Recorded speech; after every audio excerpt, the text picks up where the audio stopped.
Hello दोस्तों, welcome to haunted villa. आज मैं आप लोगों के सामने बिल्कुल सच्ची और बेहद ही डरावनी हॉरर स्टोरी लेकर आया हूँ। यह स्टोरी मुझे जयपुर से मेरे एक सब्सक्राइबर ने भेजी है। उन्होंने अपना नाम रविंदर बताया है। आगे की कहानी मैं आपको रविंदर के नज़रिए से सुनाऊंगा। मेरा नाम रविंदर है और मैं जयपुर में रहता हूँ। हमारा काम शादी में मंडप लगाने का है।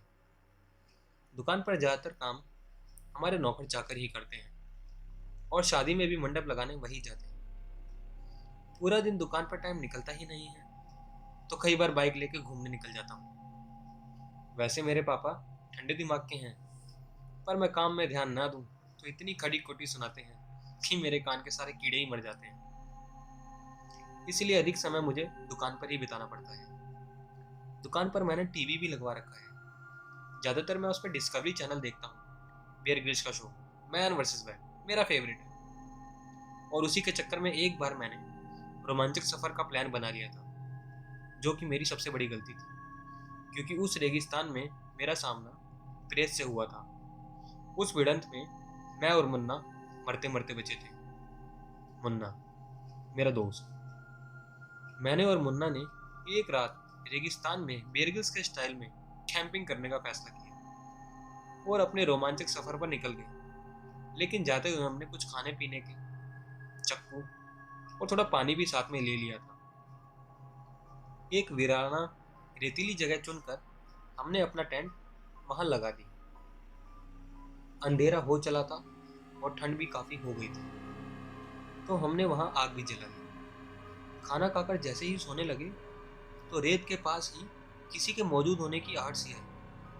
मैंने फौरन मुन्ना को बोला, मुन्ना कुछ गड़बड़ है यार। मुन्ना ने टॉर्च निकाली और आसपास देखा तो हमें पता चला कि हमारे टेंट के पास कोई आदमी बैठा हुआ है। उसकी पीठ हमारी ओर थी और वह शायद सिगार पी रहा था, क्योंकि धुआं निकल रहा था। सिर के बाल उसके छोटे थे और उसके सिर के पास लंबी चोटी भी थी। हमें हैरत हुई कि ऐसी वीरान जगह पर यह आदमी क्या कर रहा होगा। कुछ देर बाद हमने सोचा कि इसके पास जाकर हम इसे पूछना चाहिए कि तुम कौन हो और यहाँ क्या कर रहे हो। मैंने और मुन्ना ने जाकर उसे आवाज़ दी, अरे भाई कौन हो, क्या कर रहे हो इतनी रात को। पर वो पलटा ही नहीं। हमने फिर से उसके पास जाकर उसे आवाज़ दी, अरे भाई कौन हो, क्या कर रहे हो इतनी रात को। इस बार उसने हमारी ओर देखा भी नहीं और अपनी मुट्ठी में रेत भरी और पीछे हमारी ओर फेंकी। हमें लगा कि शायद कोई पागल सरफिरा इंसान है। हमने दोनों ने वापस टेंट में जाने की अपनी भलाई समझी।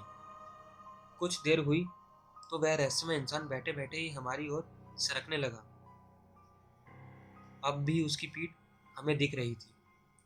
छोटे बच्चों की तरह घिसट घिसट कर वह हमारे टेंट के 10 फीट की दूरी पर आ गया था। अब हमें डर भी लग रहा था और गुस्सा भी आ रहा था। तभी मुन्ना ने उसे ललकार कर बोला, यहाँ से सीधी तरह जाता है कि मार खाकर जाएगा। हमारे पास हथियार भी हैं, कुछ गड़बड़ करने की कोशिश करी तो जान से मार देंगे तुझे। मुन्ना की धमकी सुनकर वह आदमी हंसने लगा। अब तो मेरा भी सब्र जवाब दे गया था। मैंने मुन्ना को बोला, तू इसे दाएं ओर से पकड़, मैं उसे बाएं ओर से घेरता हूँ। साले को घसीट घसीट के मारेंगे। रेत उड़ाता है ना, आज इसकी हेकड़ी निकाल देते हैं। जैसे ही हमने उसकी ओर गए, उसकी मुंह की तरफ देखा, हमारे तो होश उड़ गए। हमने देखा कि उसकी आंखें ही नहीं थी। आंखों की जगह काले गड्ढे थे और उसके हाथ में कोई सिगार भी नहीं थी, क्योंकि जो धुआं हमने देखा था वो उसकी आंखों से निकल रहा था। मैं और मुन्ना तो पागल हो गए। हम वहां से भागकर जाते भी कहाँ, इतना अंधेरा जो था।